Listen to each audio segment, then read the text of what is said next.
ಹುಬ್ಬಳ್ಳಿಯಲ್ಲಿ ವೀರಶೈವ ಲಿಂಗಾಯತ ಶಕ್ತಿ ಪ್ರದರ್ಶನವಾಗಿದೆ. ನೆಹರು ಮೈದಾನದಲ್ಲಿ ನಡೆದ ವೀರಶೈವ ಲಿಂಗಾಯತ ಏಕತಾ ಸಮಾವೇಶದಲ್ಲಿ ಪಂಚಪೀಠಾಧೀಶರು ಸೇರಿ ನೂರಾರು ಮಠಾಧೀಶರಿಂದ ಒಗ್ಗಟ್ಟಿನ ಮಂತ್ರ ಜಪಿಸಿದ್ದಾರೆ. ಜಾತಿ ಗಣತಿಯಲ್ಲಿ ವೀರಶೈವ ಲಿಂಗಾಯತ ಧರ್ಮ ನಮೂದಿಸಲು ಕರೆ ಜೊತೆಗೆ ಮಾಜಿ ಸಿಎಂಗಳಿಂದ ಹಿಂದುತ್ವದ ಜಪ ಮಾಡಿದರು. ಮಹಾರಾಷ್ಟ್ರ ಮುಖಂಡ ಮಾಡಿದ ಭಾಷಣ ಮಾಜಿ ಸಿಎಂಗಳನ್ನು ಕೆರಳಿಸಿತು. ಜೊತೆಗೆ ಸಮಾವೇಶದಲ್ಲಿ ಯಾವುದೇ ಸ್ಪಷ್ಟ ನಿರ್ಧಾರಕ್ಕೆ ಬರದೇ ಇರುವುದು ವೇದಿಕೆ ಮೇಲೆ ಕೆಲವೊಂದಿಷ್ಟು ಗೊಂದಲ ಸೃಷ್ಟಿಗೆ ಕಾರಣವಾಯಿತು. ಅಖಿಲ ಭಾರತ ವೀರಶೈವ ಲಿಂಗಾಯತ ಮಹಾಸಭಾದ ನೇತೃತ್ವದಲ್ಲಿ ವೀರಶೈವ ಲಿಂಗಾಯತ ಏಕತಾ ಸಮಾವೇಶ ನಡೆಯಿತು. ಸಮಾವೇಶದಲ್ಲಿ ವೀರಶೈವ ಲಿಂಗಾಯತ ಶಕ್ತಿ ಪ್ರದರ್ಶನ ನಡೆಯಿತು. ಫಕೀರ ದಿಂಗಾಲೇಶ್ವರ ಶ್ರೀ ನೇತೃತ್ವದಲ್ಲಿ ನಡೆದ ಸಮಾವೇಶದಲ್ಲಿ ರಂಭಾಪುರಿ ಶ್ರೀ ಶ್ರೀಶೈಲ ಜಗದ್ಗುರು, ಕಾಶಿ ಉಜ್ಜಯಿನಿ ಜಗದ್ಗುರುಗಳು, ಸಿದ್ಧಂಗಂಗಾ ಶ್ರೀ, 3000 ಮಠ ಶ್ರೀಗಳು ಸೇರಿ ನೂರಾರು ಮಠಾಧೀಶರು ಪಾಲ್ಗೊಂಡಿದ್ದರು. ಮಾಜಿ ಸಿಎಂ ಜಗದೀಶ್ ಶೆಟ್ಟರ್, ಬಸವರಾಜ ಬೊಮ್ಮಾಯಿ, ಸಚಿವರಾದ ಶರಣ ಬಸಪ್ಪ, ದರ್ಶನಾಪುರ್, ಈಶ್ವರ್ ಖಂಡ್ರೆ, ಶಂಕರ್ ಬಿದರಿ, ವಿಜಯಾನಂದ ಕಾಶಪ್ಪನವರ ಮತ್ತಿತರರು ಉಪಸ್ಥಿತರಿದ್ದರು. ಇಷ್ಟಲಿಂಗಕ್ಕೆ ಮಾಲಾರ್ಪಣೆ ಮಾಡುವ ಮೂಲಕ ಕಾರ್ಯಕ್ರಮಕ್ಕೆ ಚಾಲನೆ ನೀಡಲಾಯಿತು. ವಿವಿಧ ಮಠಾಧೀಶರು ದೀಪ ಬೆಳಗಿ ಶುಭ ಕೋರಿದರು. ಈ ವೇಳೆ ವಿವಿಧ ಮಠಾಧೀಶರು ಮುಖಂಡರು ಮಾತನಾಡಿದರು. ಈ ವೇಳೆ ಮಹಾಸಭಾದ ಪರವಾಗಿ ಮಾತನಾಡಿದ ಅರಣ್ಯ ಸಚಿವ ಈಶ್ವರ್ ಖಂಡ್ರೆ ಧರ್ಮದ ಕಾಲಂನಲ್ಲಿ ವೀರಶೈವ ಲಿಂಗಾಯತ ಎಂದು ನಮೂದಿಸುವಂತೆ ಕರೆ ನೀಡಿದರು. ವೀರಶೈವ ಲಿಂಗಾಯತ ಸಮಾಜ ಕವಲು ದಾರಿಯಲ್ಲಿದೆ. ಸಣ್ಣ ಪುಟ್ಟ ಭಿನ್ನಾಭಿಪ್ರಾಯ ಹೊರಗಿಟ್ಟು ಎಲ್ಲರೂ ಒಂದಾಗಬೇಕಿದೆ. ಮಠಾಧೀಶರು ತಮ್ಮ ಭಿನ್ನಾಭಿಪ್ರಾಯ ಬಿಡಬೇಕು. ವೀರಶೈವ ಲಿಂಗಾಯತ ಬೇರೆ ಬೇರೆ ಅಲ್ಲ, ಎರಡೂ ಒಂದೇ ಧರ್ಮ. ಒಗ್ಗಟ್ಟಾಗೋ ಕಾಲದಲ್ಲಿ ಒಡಕಿನ ಮಾತು ಸರಿಯಲ್ಲ. ವೀರಶೈವ ಲಿಂಗಾಯತ ಪ್ರತ್ಯೇಕ ಧರ್ಮ ಪಡೆಯೋ ಕಾಲ ಸನ್ನಿಹಿತವಾಗಿದೆ. ಇದನ್ನು ಕಾರ್ಯಗತ ಮಾಡಲು ವೀರಶೈವ ಲಿಂಗಾಯತ ಮಹಾಸಭಾ ಯತ್ನಿಸುತ್ತದೆ ಎಂದರು. ಇದೇ ವೇಳೆ ಮಾತನಾಡಿದ ಮಾಜಿ ಸಿಎಂ ಜಗದೀಶ್ ಶೆಟ್ಟರ್, ಲಿಂಗಾಯತ ಹಿಂದೂ ಧರ್ಮದ ಭಾಗವಾಗಿದೆ. ವೀರಶೈವ ಲಿಂಗಾಯತ ಎರಡೂ ಒಂದೇ. ವೀರಶೈವ ಲಿಂಗಾಯತಕ್ಕೆ ಇನ್ನೂ ಪ್ರತ್ಯೇಕ ಧರ್ಮದ ಮಾನ್ಯತೆ ಸಿಕ್ಕಿಲ್ಲ. ಲಿಂಗಾಯತ ಹಿಂದೂ ಧರ್ಮದಲ್ಲಿ ಸೇರಿರುತ್ತದೆ. ಹೀಗಾಗಿ ಧರ್ಮದಲ್ಲಿ ಹಿಂದೂ ಎಂದು ನಮೂದಿಸುವಂತೆ ಶೆಟ್ಟರ್ ತಿಳಿಸಿದರು. ಇದೇ ವೇಳೆ ಮಾತನಾಡಿದ ಬಸವರಾಜ ಬೊಮ್ಮಾಯಿ, ನಮ್ಮ ಸಹನಾ ಗುಣವೇ ದೌರ್ಬಲ್ಯವಾಗ್ತಿದೆ.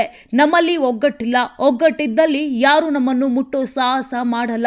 ವೀರಶೈವ ಲಿಂಗಾಯತ ಪ್ರತ್ಯೇಕ ಧರ್ಮಕ್ಕಾಗಿ 16 ವರ್ಷಗಳ ಹೋರಾಟವಿದೆ. ಸದ್ಯ ದೇಶದಲ್ಲಿ 6 ಧರ್ಮಗಳಿವೆ. ನಮ್ಮ ಪ್ರಯತ್ನಕ್ಕೆ ಮುಂದೆ ಜಯ ಸಿಕ್ಕೇ ಸಿಗುತ್ತೆ. ಯಾವುದೇ ಧರ್ಮಕ್ಕೆ ಸೇರಿದ್ದರೂ ಲೆಕ್ಕಕ್ಕಿಲ್ಲ. ಸಂವಿಧಾನದಲ್ಲಿರೋ ಧರ್ಮವನ್ನಷ್ಟೇ ನಮೂದಿಸಬೇಕೆಂದು ಬೊಮ್ಮಾಯಿ ಕರೆ ನೀಡಿದ್ರು. ಇದಕ್ಕೆ ಆಕ್ಷೇಪ ವ್ಯಕ್ತಪಡಿಸಿದ ದಿಂಗಾಲೇಶ್ವರ ಶ್ರೀ ಗೊಂದಲ ಮೂಡಿಸದಿರುವಂತೆ ಕಿವಿಮಾತು ಹೇಳಿದರು. ಇದು ವೀರಶೈವ ಲಿಂಗಾಯತ ಏಕತಾ ಸಮಾವೇಶ. ಇದಕ್ಕೆ ಬದ್ಧರಾಗಿಯೇ ಮಾತನಾಡಬೇಕು. ಅದನ್ನು ಬಿಟ್ಟು ಬರೆದುಕೊಂಡು ಬಂದದ್ದನ್ನ ಓದಿ ಗೊಂದಲ ಮೂಡಿಸದಿರುವಂತೆ ಸಲಹೆ ನೀಡಿದರು. ಇನ್ನು ಇದೇ ವೇಳೆ ಮಾತನಾಡಿದ ರಂಭಾಪುರಿ ಶ್ರೀಗಳು, ವೀರಶೈವ ಲಿಂಗಾಯತ ಧರ್ಮಕ್ಕೆ ಕೇಂದ್ರ ಸರ್ಕಾರ ಮನ್ನಣೆ ನೀಡಿಲ್ಲ. ಹೀಗಾಗಿ ಧರ್ಮ ಕಾಲಂನಲ್ಲಿ ಹಿಂದೂ ಎಂದು, ಜಾತಿ ಕಾಲಂನಲ್ಲಿ ವೀರಶೈವ ಲಿಂಗಾಯತ ಬರೆಸಬೇಕೆಂದು ಕರೆ ನೀಡಿದರು. ಇದೇ ವೇಳೆ ಮಹಾರಾಷ್ಟ್ರ ಮುಖಂಡ, ರಾಜ್ಯಸಭಾ ಸದಸ್ಯ ಮನೋಹರ್ ದೊಂಡೆ ಭಾಷಣಕ್ಕೆ ಆಕ್ಷೇಪ ವ್ಯಕ್ತವಾಯಿತು. ಮಾಜಿ ಸಿಎಂಗಳಾದ ಬಸವರಾಜ ಬೊಮ್ಮಾಯಿ ಮತ್ತು ಜಗದೀಶ್ ಶೆಟ್ಟರ್ ವೇದಿಕೆ ಮೇಲೆ ಎದ್ದು ನಿಂತು ಆಕ್ಷೇಪ ವ್ಯಕ್ತಪಡಿಸಿದರು. ಧರ್ಮದ ಕಾಲಂನಲ್ಲಿ ಹಿಂದೂ ಎಂದು ಬರೆಸುವುದು ಬೇಡ, ವೀರಶೈವ ಲಿಂಗಾಯತ ಎಂದು ಬರೆಸುವಂತೆ ಕರೆ ನೀಡಿದರು. ಭಾಷಣದಲ್ಲಿ ಅಮಿತ್ ಶಾ ಹೆಸರು ಪ್ರಸ್ತಾಪಿಸಿದರು. ಹಿಂದುತ್ವ ಪ್ರತಿಪಾದಿಸುವ ಅಮಿತ್ ಶಾ ಅವರ ಧರ್ಮವೂ ಕೂಡ ಬೇರೆ ಎಂದು ಉಲ್ಲೇಖ ಮಾಡಿದ್ದಕ್ಕೆ ಬಸವರಾಜ ಬೊಮ್ಮಾಯಿ ತೀವ್ರ ಆಕ್ಷೇಪ ವ್ಯಕ್ತಪಡಿಸಿದರು. ಮಾತನಾಡುವಾಗ ನಮಗೆ ಶಿಷ್ಟಾಚಾರ ಹೇಳಿದ್ರಿ, ಈಗ ಶಿಷ್ಟಾಚಾರ ಉಲ್ಲಂಘನೆ ಆಗಿದೆ. ನಾವು ಮಾತನಾಡಲು ಆರಂಭಿಸಿದ್ರೆ ಇದಕ್ಕಿಂತ ಹೆಚ್ಚು ಮಾತನಾಡುತ್ತೇವೆ ಎಂದರು.